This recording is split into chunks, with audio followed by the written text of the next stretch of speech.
E se a gente entrar um pouco mais, né, a gente vai ver que todos esses municípios, dada a diversidade que eles têm em termos de sistema de transporte, eles também têm uma diversidade de estrutura ou de capacidade técnica instalada para controlar, para planejar, para, enfim, operar os seus sistemas de transporte público. Então, dentre os municípios que têm algum tipo de transporte público regulamentado a nível municipal, que é o que está filtrado esse gráfico aqui, a gente vê que muitos deles não têm nenhuma estrutura para cuidar da mobilidade urbana e, mais especificamente, do transporte público dentro do executivo municipal. Então, quando a gente olha dos municípios acima, entre 50 e 100 mil habitantes, a gente vê que 11% dos municípios não tem nenhum tipo de estrutura. Então, você pode ter uma ou outra pessoa ali, mas não, de fato, não são capazes aí de controlar e de planejar o seu sistema. Então, nesses casos, a maior parte da definição das linhas, definição da oferta do transporte público, fica muito nas mãos do permissionário, do concessionário, sem muito controle por parte do poder público. Um passo além, um passo um pouquinho além nessa de não ter estrutura é você ter um setor aí subordinado diretamente à chefia do executivo.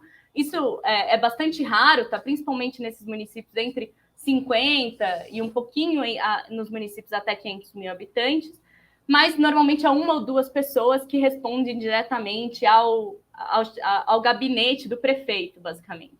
E tem pouquíssima estrutura para, de fato, planejar políticas públicas de transporte, né? Aí você tem um outro grupo de municípios, e que daí é bastante presente nas cidades um pouco maiores, né? Entre 100 mil e 500 mil habitantes, que seria ou um setor de mobilidade urbana subordinado a uma outra secretaria, ou uma secretaria em conjunto com outras políticas setoriais. Então, o que a gente vê muito nos municípios brasileiros é você tem uma secretaria, por exemplo, de segurança pública, e que tem uma pasta de mobilidade urbana que serve a essa secretaria.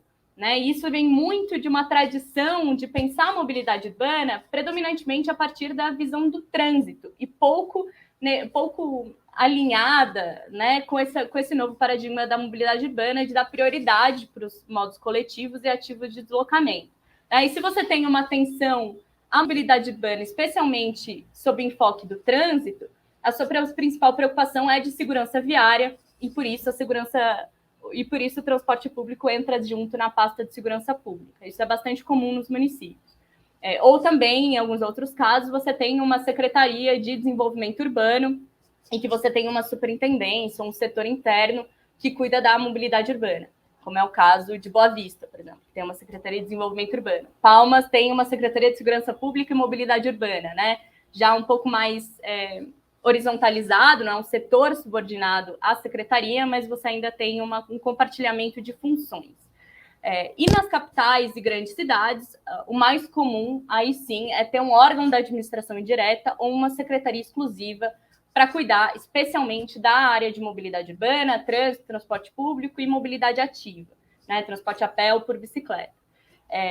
Obviamente, essas duas coisas não são excludentes, né? Como é o caso de São Paulo, que tem uma secretaria de mobilidade urbana e também tem uma autarquia, tem uma empresa pública, né, de transportes que cuida do transporte público, que é a SP Trans. Tem uma outra empresa pública, que é a CET, né, que cuida da parte de trânsito, de tráfego viário. Então, essas coisas não são excludentes, mas na maior parte dos casos você tem um órgão, uma autarquia, algo que tem mais estrutura para cuidar de fato, para planejar as linhas, para controlar a operação das empresas operadoras do serviço de transporte público, né? Normalmente por concessão ou, em alguns casos, por permissão do serviço.